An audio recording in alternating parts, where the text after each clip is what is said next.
예배는 나와 나의 자녀들을 이 시대의 빛으로 살게 합니다. 함께 기도하시겠습니다. 사랑과 은혜가 충만하신 아버지 하나님, 감사드립니다.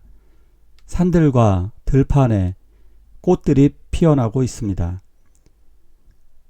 부활절을 지내고 나서 여러 가지를 생각해 봅니다. 이 부활, 영원한 부활에 우리 모두 참여하게 하여 주옵소서. 예배를 드리는 주의 자녀들이 부활의 소망을 가지고 살게 하여 주시옵소서. 우리가 어떤 때는 꽃과 같은 삶을 살아갑니다. 그러나 우리가 궁극적으로는 열매를 맺어야 합니다. 그리고 추수 때가 되어지면 하나님의 나라 천국 창고에 들어가야 합니다. 하나님, 예배하는 주의 자녀들이 그 나라에 모두 들어갈 수 있도록 우리를 인도하여 주시옵소서. 예수님의 이름으로 기도하옵나이다. 아멘. 사도신경으로 신앙 고백하십니다.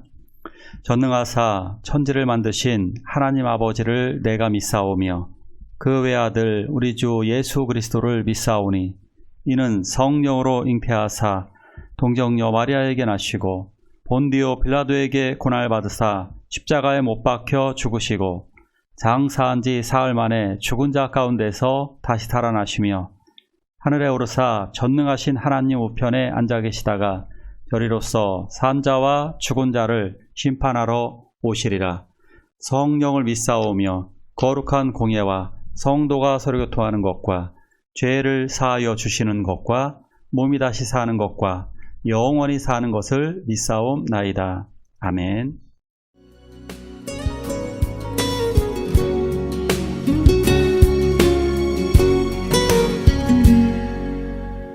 내가 먼저 손 내밀지 못하고 내가 먼저 용서하지 못하고 내가 먼저 웃음 주지 못하고 이렇게 머뭇거리고 있네.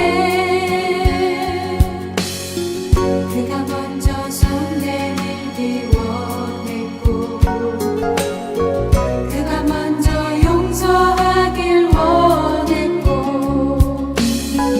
그가 먼저 웃음 주길 원했네. 나는 어찌 된 사람인가. 오 강요한 나의 입술이여 오 더러운 나의 마음이여 왜 나의 입은 사랑을 말하면서 왜 나의 맘은 화해를 말하면서 왜 내가 먼저 서줄 수 없는가. 왜 내가 먼저 손해볼 수 없는가. 오늘 나는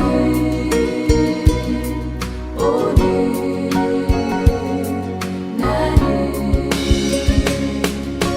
주님 앞에서 몸둘까 모르고 이렇게 흐느끼며 서 있네. 어찌할 수 없는 이 맘을 주님께 맡긴 채로. 오래전에 제가 아시아나 항공 한 30년 정도 된 것 같아요. 아시아나 항공 비행기를 탔었는데 그때 승무원 하나가 무릎을 꿇고 저의 이야기에 귀를 기울여주고 이렇게 서비스 했었을 때 굉장한 충격을 받았습니다. 아, 이렇게 서비스를 잘하는 곳도 있구나. 그때 처음으로 느꼈었습니다. 그런데 반대로 물을 쏟았다고 해서 이렇게 이 그림에서 보는 것처럼 정말 사과하게 하고 이렇게 좀 뭐라 그럴까 민망하게 만드는 사건들이 많이 있죠. 뭐 어떤 분들은 땅콩을 던지기도 하고 뭐 그러한 사례들이 굉장히 많이 있었죠. 타인에 대한 배려하지 않는 사회는 배반으로 가게 됩니다. 승무원들은 승객들을 보호해주고 배려해 주어야 되고, 또한 승객들 역시도 승무원들에 대한 배려가 필요합니다. 공무원들은 국가에 대한 국민에 대한 배려가 필요하고 국민들도 공무원들에 대한 배려가 필요한 거죠. 가족들하고의 관계에서도 서로 배려를 해야만 합니다. 가까울수록 배려를 해주고 가깝지 않다 할지라도 우리는 서로 배려를 해야만 하는 것입니다. 이렇게 타인과의 관계에서 배려하는 것은 사랑을 하게 되고 평화로운 세상을 만들게 됩니다. 자, 성경에서는 이웃과의 관계에서 우리가 어떻게 살아야 되는지에 대한 답을 제공해 주고 있습니다. 같이 한번 볼까요?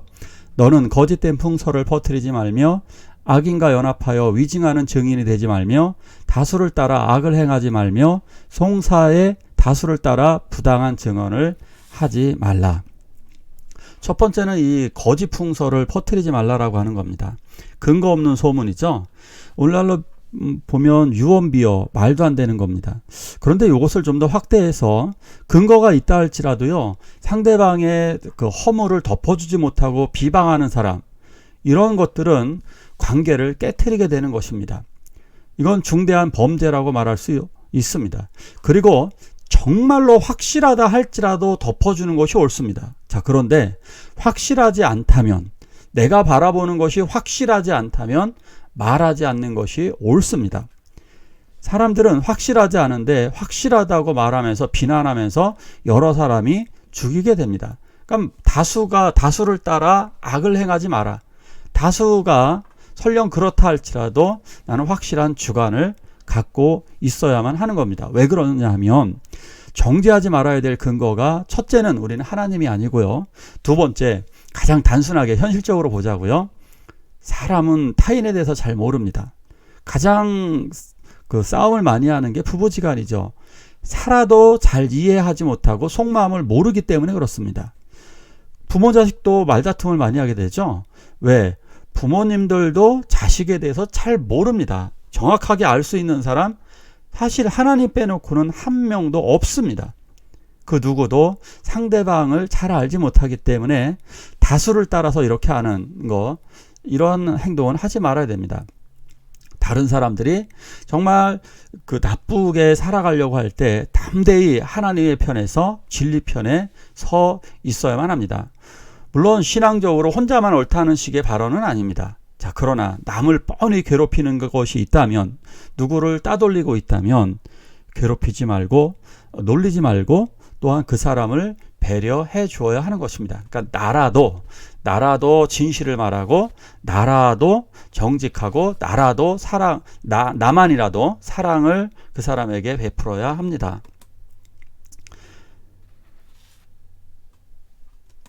같이 볼까요? 내가 만일 내 원수의 길 잃은 소나 나귀를 보거든 반드시 그 사람에게로 돌릴지며, 내가 만일 너를 미워하는 자의 나귀나 짐을 싣고 엎드려짐을 보거든 그것을 버려두지 말고 그것을 도와 그 짐을 부릴지니라. 길 가다가 보니까 어떤 사람이 길을 잃어버린 소나 나귀를 이렇게 발견했습니다. 길을 잃어버린 짐승, 예를 들면 또 돈이 될 수도 있겠죠. 돈 같은 경우. 그 다음에 그런 누군가 쓰러져 있는 경우. 자, 문제는 뭐냐면 여기서 두 가지의 상황을 이야기하죠. 원수. 그 사람들이 다 원수라는 겁니다. 저 혼자 떠도는 나귀가 원수일 수 있고, 저게 이제 돈이라고 한번 생각해 보자고요. 고대시대에 다 돈이니까. 엄청나게 비싼 소나 나귀를 발견했다면, 근데 원수의 것이니까 우리는 이런 생각을 당연히 하게 됩니다. 그래, 그냥 이야기하지 말자. 내가 굳이 원수 저걸 이야기해 줄 필요가 뭐가 있어 라고 이야기합니다. 또 하나, 나귀가 지나가다가 봤는데 엎드려져 있는 겁니다. 예를 들면 이런 거죠. 내가 미워하는 사람이, 여기서 성경이 말한 대로, 그러니까 내가 나를 미워하기도 하고 내가 미워하는 사람이 있습니다. 서로 쌍방간에 같이 미워하게 되죠. 자, 그런데 그 사람이 차가 전복이 됐다. 그럴 경우 어떻게 해야 될까요? 차가 전복되어지거나 아니면 논두렁이나 어디 그런 데 빠져 있습니다. 차가 고장나 있습니다. 그러면 어떻게 해야 될까? 바로 이렇게 하라는 거죠. 그들을 도와주라는 거죠. 길 잃어버린 것이 있거나 주운 물건이 있다면 그 사람에게 되돌려주고, 그 다음에 그 사람이 곤란 당했을 경우 그 사람을 도와주라는 거죠. 아주 현실적으로 또 이겁니다. 이웃 사람, 정말 나하고 관계가 좋지 않은데 그 사람이 굉장히 아프거나 사고를 당했다면 어떻게 할까요? 찾아가라는 겁니다. 그 사람을 도와주라는 것입니다. 보복하는 세상은 정말 그것은 잔인하고 그것은 또 다른 보복을 생산하게 됩니다. 학폭, 정말 가슴 아픕니다. 그렇지만 복수는 멈춰야 됩니다. 물론 학폭 가해자들도 회개를 하고 무릎 꿇고 사죄를 해야 합니다.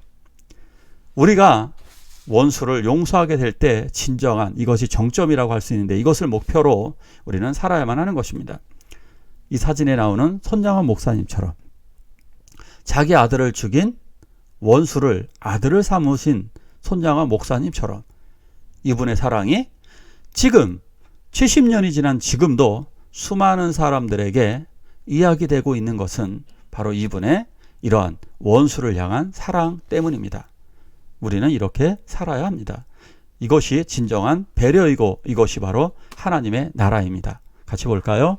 너는 6해 동안은 너의 땅에 파종하여 그 소산을 거두고 7째 해에는 갈지 말고 묵혀두어서 내 백성의 가난한 자들이 먹게 하라. 그 남은 것은 들짐승이 먹으리라. 내 포도원과 감람원도 그리할지니라. 이게 안식년에 관한 규정입니다. 안식년이 뭐냐면요, 안식일이 7번째 되는 날이잖아요.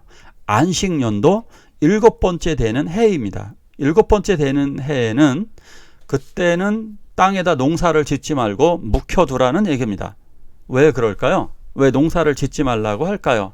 그 이유는 가난한 자가 먹을 수 있도록 하라는 겁니다. 가난한 사람들이 먹을 수 있도록. 또한 하나님의 배려는 여기까지 드러납니다. 들짐승이 먹을 수 있도록. 지금이야 뭐 모내기를 하고 싹 뒤집어 엎지만 그 고대 시대는요, 우리가 농사를 안 짓는 분들은 잘 모를지 모르지만 벼라고 하는 것, 벼는 다음에도 그대로 베고 나면 또 올라옵니다.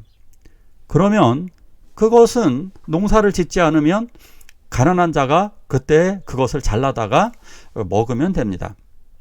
자, 이럴 경우에 이것을 통해 하나님의 뜻이 뭘까요? 첫 번째, 가난한 자들을 돕는 거죠. 가난한 자들을 돕고 짐승까지 배려하는 하나님의 긍휼, 사랑을 말씀하고 있습니다. 또한 두 번째는 쉼, 육체의 일을 멈추고 영적인 일에 힘쓰도록. 왜 성수주의를 이렇게 목회자들이 강조할까요? 자꾸 우리가 육체적으로 주일에도 일을 하게 되면 육체적으로 일을 하게 되는, 그래서 점점 더 욕심이 많아지고 하나님의 나라하고 멀어지게 됩니다. 그래서 육체적인 일을 멈추고 영적인 일, 천국을 소망하기 위함입니다. 이것이 두 번째 목적입니다. 영적인 일, 천국의 소망.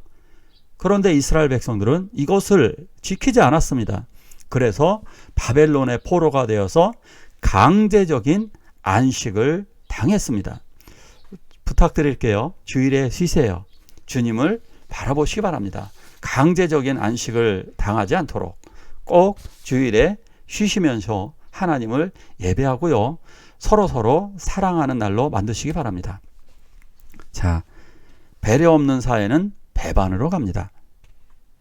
배려하지 않으면 서로 적이 되고 결정적인 순간에 배신을 하게 됩니다. 제가 제 고향에서 자랄 때 저를 무시하던 분이 있었습니다. 무시하고 그분 때문에 저희 집이 좀 피해를 입었던 적도 있습니다. 자, 그런데 그분이 몸이 중풍으로 쓰러지셨고 많이 아팠습니다. 저는 그분의 휠체어를 밀어드렸고 그분을 위해 많이 기도를 했습니다. 그 이유가 뭐냐면 주님이 이렇게 시켰기 때문입니다. 그리고 언제인가 나는 하나님께 보상을 받으며 누군가는 내가 원수 같은 존재로 보여질 수 있기 때문입니다. 저도 욕을 많이 먹습니다. 누군가에게 저는 욕먹는 존재이고 원수 같은 존재입니다. 그러기에 내가 보복을 당하는 것이 아니라 먼 날 내가 그 사람을 배려해주면 언제인가 그 사람도 나를 보복하지 않고 배려해 줄 것입니다. 우리 서로 배려하길 원합니다. 이 시간 함께 기도할 때 나의 배려가 필요한 자들을 위해 기도하시겠습니다. 강요한 나의 입술이여 더러운 나의 마음이여 내 나의 입은 사랑을 말하면서 내 나의 맘은 화해를 말하면서 왜 내가 먼저 져줄 수 없는가 왜 내가 먼저 손해볼 수 없는가 오늘 나는 오늘 나는 주님 앞에서 몸둘까 모르고 이렇게 흐느끼며 서 있네 어찌할 수 없는 이 맘을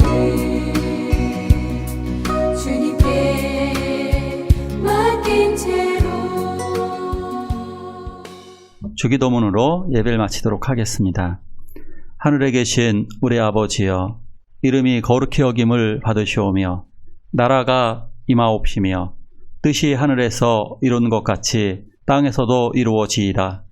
오늘날 우리에게 일용할 양식을 주옵시고 우리가 우리에게 죄지은 자를 사하여 준 것 같이 우리의 죄를 사하여 주옵시고 우리를 시험에 들게 하지 마옵시고 다만 악에서 구하옵소서.